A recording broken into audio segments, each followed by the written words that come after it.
Indians માટે dollar કમાવા legally America જવું ખૂબ જ મુશ્કેલ બની રહ્યું છે. તેવામાં હવે H1B વિઝા પર જ 3 વર્ષની રોક લગાવી દેવાની માંગ સાથે રિપબ્લિકન લો મેકર્સના એક ગ્રુપ દ્વારા આ મામલે કોંગ્રેસમાં એક બિલ રજૂ કરવામાં આવ્યું છે. તેમાં એવો દાવો કરાયો છે કે આ પ્રોગ્રામનો ઉપયોગ વિદેશથી સસ્તા વર્કર્સને અમેરિકા બોલાવી અમેરિકન્સની જોબ છીનવી લેવામાં આવી રહી છે. એરિઝોનાના congressman Eli Crane end H1B visa abuse act 2026 bill introduce કર્યું છે, જેને 7 અન્ય રિપબ્લિકન્સ દ્વારા કો સ્પોન્સર કરાયું છે. આ કેટેગરીના વિઝા પર 3 વર્ષની રોક લગાવવાની સાથે સાથે તેના બિલને ઇન્ટ્રોડ્યુસ કરનારા નેતાઓએ એવી પણ માંગ કરી છે કે H1B નો એન્યુઅલ કોટા 65,000થી ઘટાડીને 25,000 કરી દેવામાં આવે અને સાથે જ તેના માટે મિનિમમ વેજની રિક્વાયરમેન્ટ પણ વાર્ષિક $2 લાખ કરી દેવાય. આટલું ઓછું હોય તેમ H1B પર આવતા તમામ ફોરેનર્સ પોતાના ડિપેન્ડન્ટ્સને અમેરિકા ન લાવી શકે તેવી ડિમાન્ડ પણ આ બિલમાં કરવામાં આવી છે.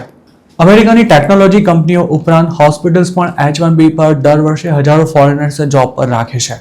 અત્યાર સુધી લોટરીના આધારે આ વિઝાની ફાળવણી થતી હતી, પરંતુ ટ્રમ્પ સરકારે લોટરી બંધ કરવાની સાથે સાથે મિનિમમ વેજ રિક્વાયરમેન્ટ પણ વધારી દીધી છે અને તેનો અમલ 2026થી જ શરૂ થઈ ચૂક્યો છે.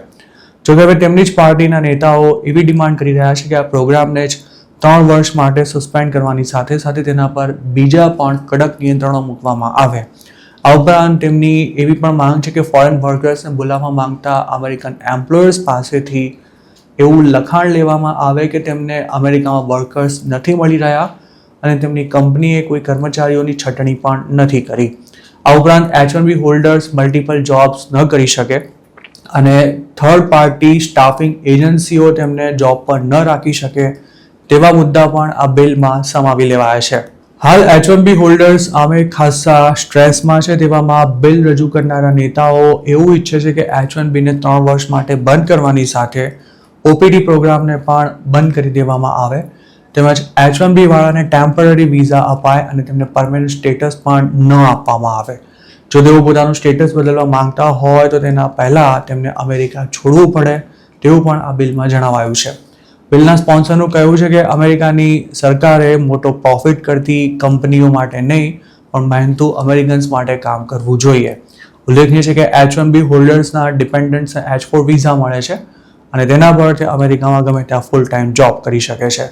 ઘણા H1B હોલ્ડર ઇન્ડિયન્સ તો પોતાના ડિપેન્ડન્ટના નામે જ અમેરિકામાં બિઝનેસ ખોલી પોતે જ તેમાં કામ કરતા હોય છે, જ્યારે સ્ટેટસ ચાલુ રાખવા માટે તેઓ કોઈ ભૂતિયા કંપનીમાં માત્ર કાગળ પર જોબ લઈ લેતા હોય છે.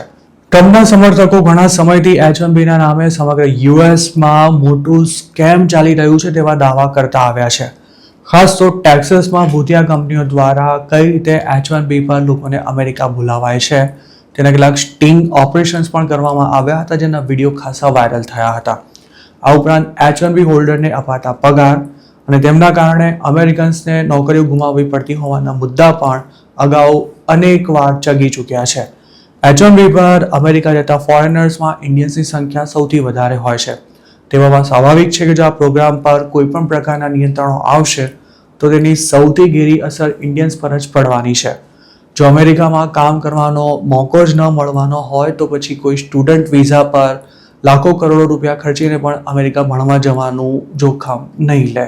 H1Bના નામે અમેરિકામાં મોટું ફ્રોડ ચાલે છે તેવા આક્ષેપ સાવ ગપ્પાબાજી પણ નથી. તાજેતરમાં જ આ મામલે કેલિફોર્નિયાના 2 ઇન્ડિયન્સ સામે ચાર્જીસ લગાવવામાં આવ્યા હતા. તેવી જ રીતે ટેક્સાસમાં રહેતો એક H1B હોલ્ડર પત્નીના નામે ફૂડ ટ્રક ચલાવતો હોવાનો એક વિડીયો ખાસો વાયરલ થયો હતો. આ વિડીયોમાં દેખાયેલા ઇન્ડિયને એવો દાવો કર્યો હતો કે પોતે પત્નીને માત્ર હેલ્પ કરવા માટે આવ્યો છે, પણ હકીકત કંઈક અલગ જ હતી. H1B વિઝા લાવી આપવાનો હાલ ₹4 લાખ કે તેથી પણ વધુ ભાવ બોલાઈ રહ્યો છે. આવા લોકોને મોટાભાગે કન્સલ્ટિંગ ફોર્મના એમ્પ્લોય બતાવી અમેરિકામાં પ્રોજેક્ટ પૂરો કરવા માટે જવાનું છે તેવા પુરાવા ઊભા કરીને વિઝા અપાવાય છે. જોકે હકીકત એ છે કે માત્ર પેપર્સ પર બતાવાયેલી આ જોબ્સનું ખરેખર કોઈ અસ્તિત્વ હોતું જ નથી, જેથી લાખો રૂપિયા ખર્ચીને US પહોંચી ગયેલા ઘણા દેશીઓને બેકાર બેસી રહેવાનો વારો આવે છે અને કેટલાક ઇન્ડિયા રિટર્ન પણ થઈ જાય છે.